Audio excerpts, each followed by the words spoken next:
acabo de descubrir con Mónica una pregunta que me hacía ella de construcción 3. Y entonces me pregunté yo, Mónica, ¿y las unidades aquí? Bueno, no tenemos explicación de la fórmula. Ella mandó a preguntar la explicación, la contestar, porque a veces hacemos cálculos sin saber y hacemos operaciones matemáticas de manera mecánica, ¿verdad? Porque me dan una fórmula, la aplico y ya estuvo, pero las unidades, si no hay congruencia en las unidades, no nos va a ir bien, ¿verdad? Miren aquí, sistema inglés, ¿verdad? O sea, pies y pulgadas. Pies y pulgadas. La comilla indica pies, mejor dicho, el apóstrofe indica pies y las comillas indican pulgadas, ya sabemos. Cuando la medida es combinada, pues será 1 punto tantos pies o un pie tantas pulgadas. Lo convierto ya y se quiere usar decimal. Ya. Entonces me dicen, mira aquí, utilizar Rankine para calcular presiones horizontales, no hay inclinación en el relleno, tranquilo. La fórmula es sencilla. Y hablábamos en la clase anterior los pasos. Los pasos que involucran el diseño del muro. El primer paso es el predimensionamiento, no lo vamos a hacer porque el profe ya le da las dimensiones a ustedes establecidas. Entonces es el paso que no lo vamos a hacer de manera individual porque todo el mundo tendría distintas respuestas o distintos diseños de muro. Entonces, el primer paso es dado. El segundo paso dice división de la geometría para determinar el peso de cada una de las partes que incluye inclusive el relieve. El segundo paso sería este. De manera sencilla y de manera geométrica, vamos a dividir la sección del muro generalmente en triángulos y rectángulos. Si hay un trapecio como este, es mejor dividirlo en triángulos y rectángulos por el tema del centroide, ¿verdad? Porque no tenemos el centroide directo de un trapecio. Entonces hay que dividirlo en triángulo y rectángulo. Iba a preguntar eso en la teoría, pero como no lo habíamos visto, no lo hice. Pero una de las preguntas era ¿para qué hacemos la división de las partes de un muro? Y la respuesta es para concentrar los pesos de cada una de esas partes, tanto de piedra como de tierra, aquí, para el cálculo de las fuerzas resistentes y los momentos resistentes. Era una pregunta que iba a hacer, pero no la habíamos visto. Pero puede aparecer en el segundo parcial y la estoy diciendo, ¿verdad? ¿Cuál es la finalidad de poder separar o dividir el muro en diferentes partes? Es para concentrar los pesos de cada una de las figuras para determinar las fuerzas resistentes y los momentos resistentes, tanto por parte de la piedra como por parte del proyecto. Si ustedes se fijan ahí, hay 1, 2, 3, 4, 5 figuras. Por esta pestaña, miren aquí, por esta pestañita de aquí, hay que separar un rectangulito pequeño hasta arriba para que ese triángulo quede también libre, porque hay un pequeño trapecio. ¿Sí? Entonces hay que tener cuidado con la separación de las figuras, ¿verdad? De que sean figuras conocidas en la tabla de centroides. Por eso es que cada fuerza, si ustedes se fijan, está concentrada en el centroide. El rectángulo a la mitad. El triángulo a 1/3 de la altura y 1/3 del ángulo recto. El triángulo, 1/3. El otro, la mitad. Y así. La mitad. Todas las fuerzas están concentradas, pueden estar concentradas, tal vez ahí está desfasado un poquito, en el centroide de cada figura. El cálculo del coeficiente de activo y pasivo, mírala ahí atrás, arriba, por Rankine, en la fórmula fácil donde no hay inclinación, por eso la expresión es la sencilla, ¿verdad? Si tuviera inclinación, sería la expresión más larga. Es otra pregunta de teoría. El coeficiente de activo casi siempre es menor que 1, y el coeficiente pasivo casi siempre es mayor que 1. Si no, mírala ahí. No le puede dar al revés y se puede confundir tampoco. Ojo con eso, porque si usted confunde la fórmula del coeficiente activo con la del pasivo, se va a ir feo, porque la presión le va a dar una locura por ahí. Repito, la fórmula sencilla de Rankine no involucra tanta raíz ni coseno ni nada, porque no hay inclinación del relleno. No existe el ángulo delta. Pero dije hace unos minutos que el coeficiente activo es casi siempre menor que 1 y el pasivo mayor que 1. ¿Okay? Dentro de este cálculo, atiendan, dentro de este cálculo va el análisis de la presión activa. Como no hay inclinación, no hay componente, es una sola. ¿Ya? Y es igual al coeficiente activo por el peso del material por la altura cuadrada entre 2, el área del triángulo, prácticamente. ¿Ya? El área del triángulo. Es una carga puntual, sí, que la habéis visto. Es una carga puntual y por lo tanto las unidades son libres, pues, en ese caso. Las unidades son libres. 110, ¿qué es? El peso volumétrico del suelo. Mírenlo aquí.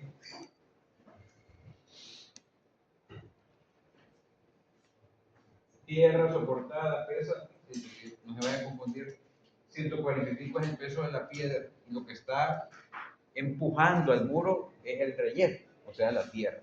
Por eso usamos el peso de la tierra, que es 110. ¿Está bien? La altura total, desde la base hasta la corona.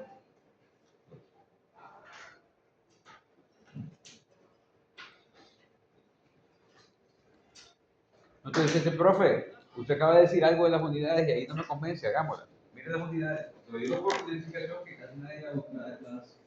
El peso es libras por pie cúbico. El área son pies cuadrados. La altura, perdón, el cuadrado son pies cuadrados.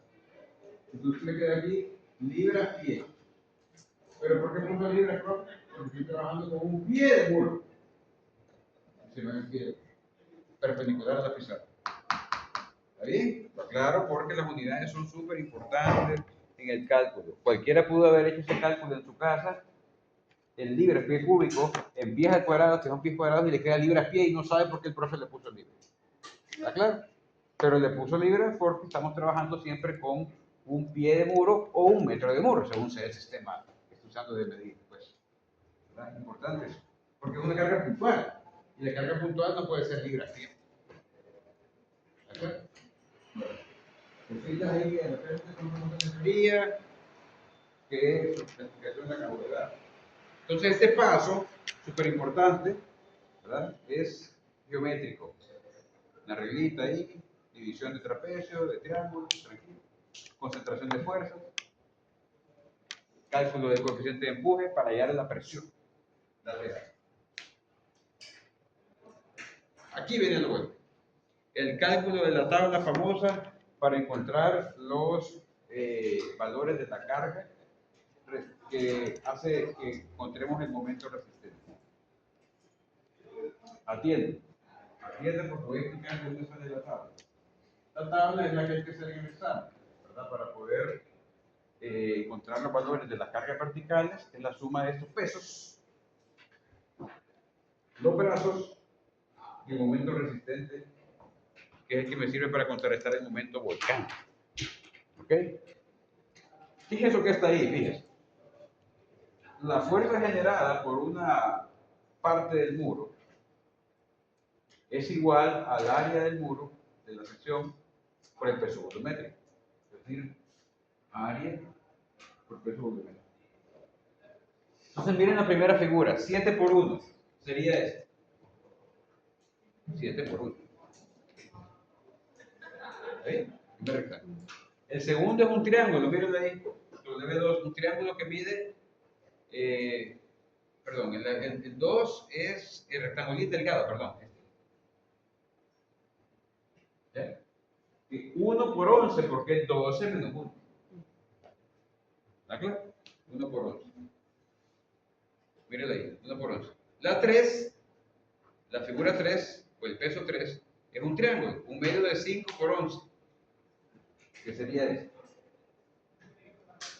11, que es la altura, un medio, y 5 que mide esta parte de aquí. ¿Ya? Porque todo mide 6, pero a 6 le resto el pie que está de 6 y 6. No sé si lo ven. O sea, el triángulo es este. Pero a toda esta distancia que es 6, miren aquí, le voy a restar el pie que está ahí. Por eso es que está un medio de 5 por 11. Miren aquí. Un medio de 5 por 11. Porque le resto 0.6 y 0.6, que es un pie, porque son 6 pulgadas en cada lado. ¿Está bien? Entonces hay que tener cuidado con esa dimensión, porque si la coloco mal, la estoy colocando como doble y realmente no es así.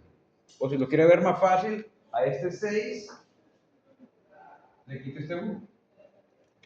Le queda así, como quiera ver. ¿Está bien? Y ese triángulo es igual a ese triángulo. Porque lo que tenía ahí es un rectángulo dividido por una línea. Por eso la figura 4 no se duerme. Es igual a la 3.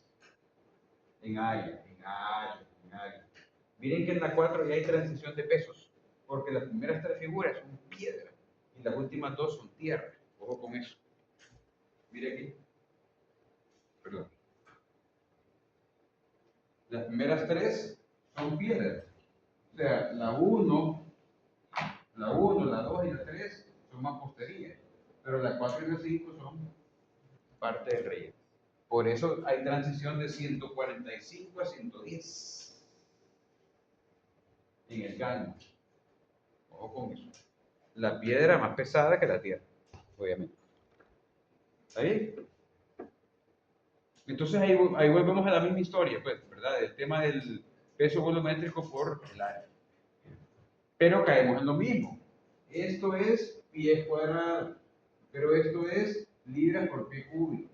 Me sobra libras pie, pero por el pie de muro perpendicular a la pizarra me quedan libras. Cuidado con eso de las unidades que son súper importantes de entenderlas, ¿verdad? Porque una cosa es volumen por peso volumétrico y otra cosa es multiplicarlo por la sección del muro perpendicular a la pizarra, que es un pie de muro. Esos pesos ya están establecidos. Eso yo me los doy, mírenlo aquí. 145 pesa ya la piedra, o concreto sí, y 110 esto. Pues hay que fijarse en los datos del problema. ¿Qué es lo que le da el profe y qué datos va a usar? ¿Está bien? Ahora viene eso es volumen, por peso volumétrico, una figura. ¿Ya? Ahora lo bueno viene a encontrar el brazo. Si ustedes se fijan en la figura inicial, atiendan, en la figura inicial hay un puntillo aquí, que es el punto contra el cual uno siempre toma momentos porque es el punto más alejado de la base, porque es donde el muro puede empezar a volcarse. ¿Está bien? Sería para nosotros el punto de aplicación del giro, este punto. Porque a la hora de la fuerza, el muro se va a empezar a inclinar desde el punto más alejado de su base, que sería este. Por eso los momentos se colocan o se calculan contra ese punto los brazos. De tal manera que mi brazo va a ser desde la mitad del rectángulo hasta acá. ¿Ya? ¿Que sería cuánto según el cálculo? Miren aquí. El primer brazo dice, para la 1, 3.5, porque es la mitad de la base. La mitad del centroide de un rectángulo, un medio de la base. Un medio de 7, 3.5. ¿Está bien? Para la 2, un pie.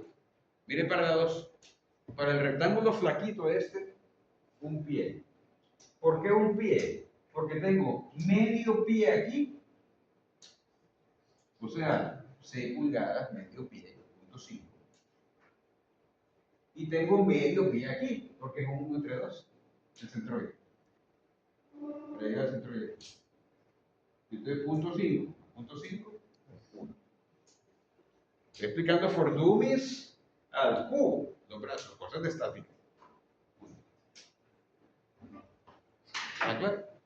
Voy del centroide al punto de pivote. Para la 3 dice que es 317. Miremos a ver qué onda, ¿de dónde sale 317?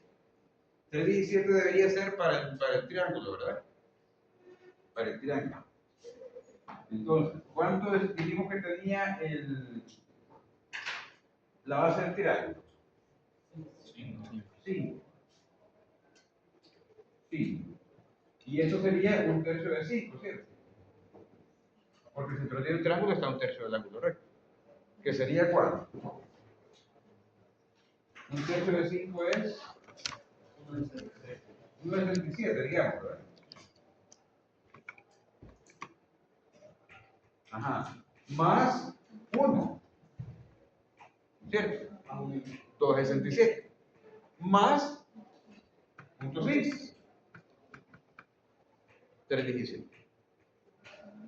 ¿Está claro? Punto 5 o punto 6. 5, porque son circulares, medio pie. ¿Está claro? Estoy explicando el centroide del triángulo 3.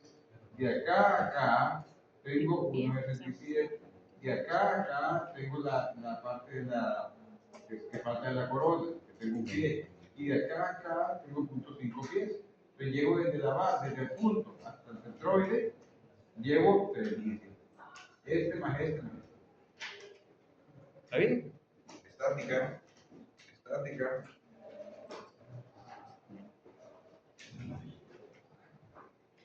Sí, ¿verdad? No se duerma, no se duerma. Confíe, te agarra una cosa y un sitio, lo que sea, no mal. Sí, la mitad. La figura 4, ¿qué es? El triángulo invertido, ¿cierto? Miren la de arriba. El triángulo invertido dice que es 4,83. Vamos a ver si es cierto. Aquí tengo 1 ya, y aquí tengo 0,5. Llevo 1,5, ¿cierto? 1,5. Y aquí ahora es cuánto? 2 tercios de 5. Porque el tercio de 5 está aquí. ¿Cierto? Entonces sería cuánto 2 tercios de 5. 2,33. Hágalo. 3.3. ¿Ah? 3.33. 3,33. Entonces 3,33 más 1,5. Mira aquí. 4,83. Y aparece que está. Es fácil, ¿verdad? Centroide, punto. Y ahí voy llegando ahí de poco a poco al brazo.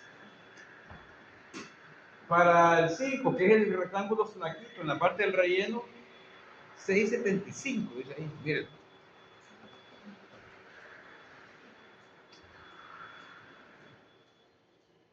$6,75, vamos a ver si llegamos ahí. Fácil, ¿verdad? Porque aquí llevo 1,5. Aquí llevo 1,5. Y aquí llevo 5. ¿Cuánto llevo ahí? 6,5 llevo, ¿cierto? 6,5 más la mitad de aquí, que sería 0,25, ¿cierto? Porque esto tiene 0,5. 6,25. Perdón, 6,50 más 0,25, 6,75. ¿Qué sería eso?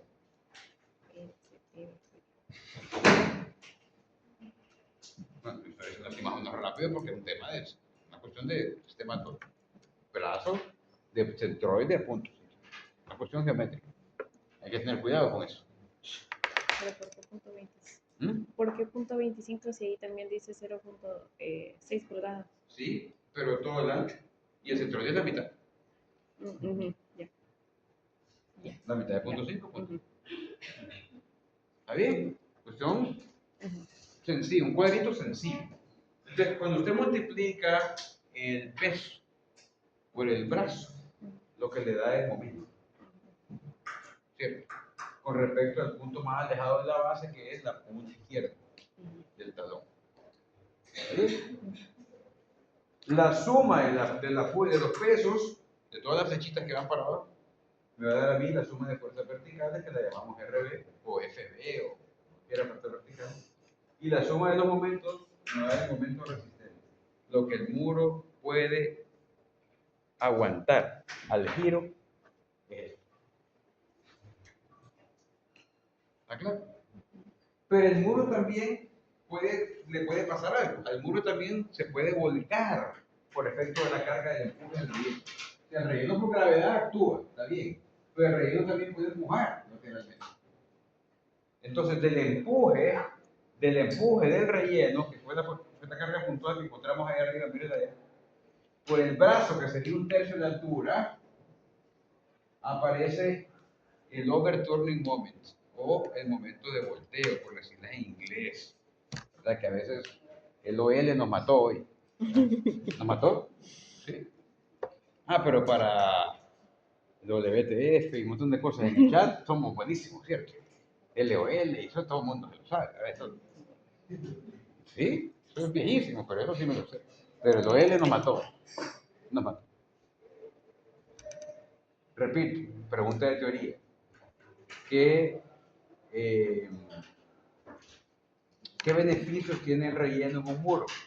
Actúa como por peso, por gravedad, para ayudar a que el muro tenga cierta resistencia al volteo. Pero desventaja que ese relleno también puede actuar lateralmente tratando de volcar el muro hacia la parte del vacío. O sea, con presión activa. ¿Cierto? Y ese momento se calcula, repito, con la carga concentrada de la presión por la altura que sería un tercio de la triángulo. Mírala de arriba. Overturning moment por las siglas en inglés o momento de volteo, momento volcante. Cuando ya tenemos, Sophie, cuando ya tenemos el momento resistente y el momento volcante,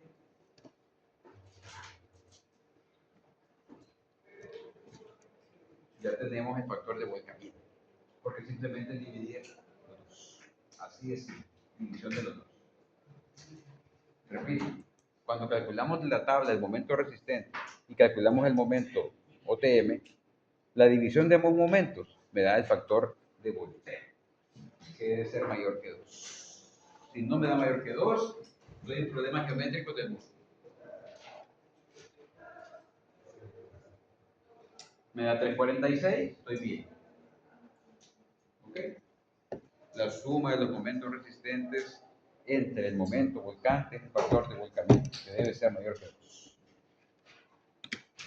Fácil, ¿eh? Fácil. Todo el truco está en la tablita, prácticamente. ¿Ya? Pero tenemos aquí también la presión pasiva. Esto es. Este pequeño empuje de aquí lo tenemos en el muro. Ahí. La presión pasiva la calculamos igual que la presión activa, nada más que con el coeficiente R pasivo. Mire, aquí es 3, 9.33, aquí era para activa, este para pasivo. Allá. Con la misma tierra, sí, le dice que la misma tierra. Y con la altura prima, que sería un tercio de 3, que sería 1. Porque aquí también tengo un triangulito, ¿no? O sea, el muro, en realidad el muro lo tengo así. Tengo esta presión aquí, con este cuerno, y tengo esta aquí, con este. Un tercio de altura, un tercio de altura. ¿Está claro? Igual. Y el factor de deslizamiento, que es el que está ahí abajo, miren ahí. Factor de deslizamiento, ¿ya? Pero quiero hacer una salvedad en la presentación para que no digan que es un error o no digan, profe, que por qué no aparece aquí el más. Expresión está generalizada cuando no hay relleno aquí. Entonces es más cero, no le pongo nada. Pero cuando hay relleno aquí, Iris, que hay fuerza pasiva, le sumo el aporte de esa fuerza pasiva. Chiquita, pero la sumo. De acuerdo, repito, la fórmula generalizada en la presentación del factor de deslizamiento no tiene aquí más tanto, porque no siempre hay presión pasiva. Si hay presión pasiva, le sumo aquí, se aporta. Si no, pues no le sumo nada. Claro, para que no se confundan de que este más, ¿de dónde cayó aquí? Si hay, pues aquí la pueden reescribir, pues la pueden reescribir así. La pueden reescribir como, aquí dentro, aquí hay que cambiar esta letra, por favor, porque volteo, no puede ser ese. Sería suma de fuerzas verticales por el coeficiente de fricción más HP entre P. Y ese más HP o presión pasiva es cuando hay relleno atrás del muro. Pero si no hay nada, la expresión es. ¿Está bien? Aclarado eso.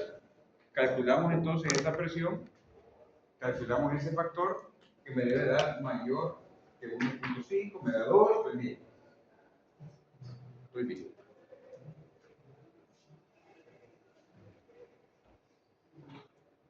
Y finalmente, miren qué fácil es, por eso digo, esto es práctico un regalo. Y finalmente, lo siento, pero tenemos que terminar. Yo sé que ya faltan 10 minutos, pero vamos a terminar. Quiero que pongan atención acá, porque esto que está en esta pancarta es todo lo que hicimos el día martes, en los problemas aquellos de hallar la tercio medio, que la intensidad de la carga en las orillas. Eso que hicimos el martes está resumido en esta pancarta. Ya les estoy dando las expresiones directas para calcular la ubicación de la resultante, que le hicimos por sumatoria de resultantes, momento de Variñón, todas esas cosas. Directo.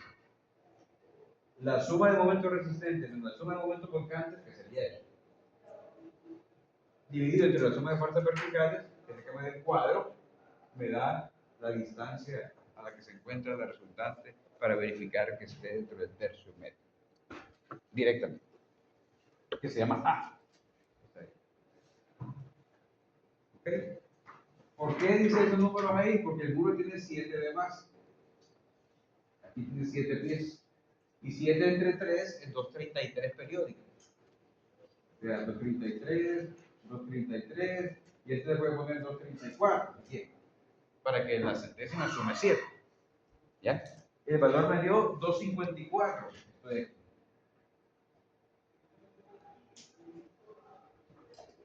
¿Está bien? Repito, A es el valor directo de donde cae la resultante directamente en la base, en base a los momentos, para no hacer Variñón y hacer la pie como decimos el martes.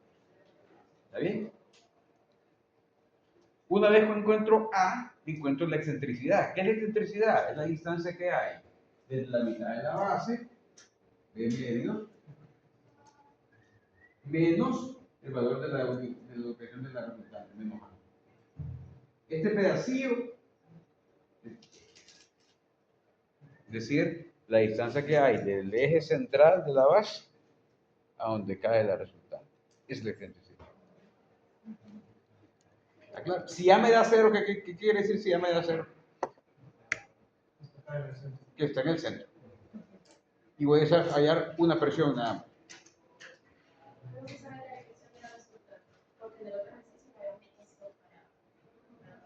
Ah, bueno, sí, eso habría que ver, eso habría que calcular. La resultante habría que calcular el sentido, que al final usted dice que la habíamos puesto para acá, aquí. En otro ejercicio, sí. Al final la resultante puede estar aquí o puede estar aquí. Eso va a ir en virtud de los pesos, ¿verdad? De dónde se inclina más el peso de otro. En ese caso no nos afecta saber en qué dirección va, sino que nos afecta saber dónde cae. Que no caiga fuera del tercio medio. Suficiente con eso, para saber que el muro está geométricamente bien diseñado. Una vez que encuentro A y encuentro E, las presiones resultan simplemente de dividir la tabla de pesos que me dio la tabla, la suma de pesos, perdón, entre la base, por 1 más 6 veces de excentricidad entre la base. Y el otro menos. Y eso me da las presiones laterales en el suelo, que tanto nos costó encontrar en la clase anterior por momento y concentración y aquel relajo, de forma directa. ¿Para qué encuentro eso? Eso es lo más importante de la clase. Para comparar eso, es la máxima, debe ser menor que la Q del laboratorio. Yo en el examen le voy a dar, la Q del laboratorio, por ejemplo, sea 3000. Entonces, 2600 es menor que 3000. Ok. El muro cumple por volteo, cumple por deslizamiento y cumple por esfuerzo. Entonces el muro pasa el diseño propuesto, con esa geometría, con ese suelo, con esa piedra, con ese coeficiente de fricción, con ese empuje, todo. ¿Qué es el examen? Regalado. Completamente fácil, ¿verdad? O sea, es un tema de estática, de paciencia, ¿ok? Vamos a volver a hacer otro problema el martes, antes del examen, ¿verdad? Para que agarremos ahí cancheo. Voy a pasar lista, Diego.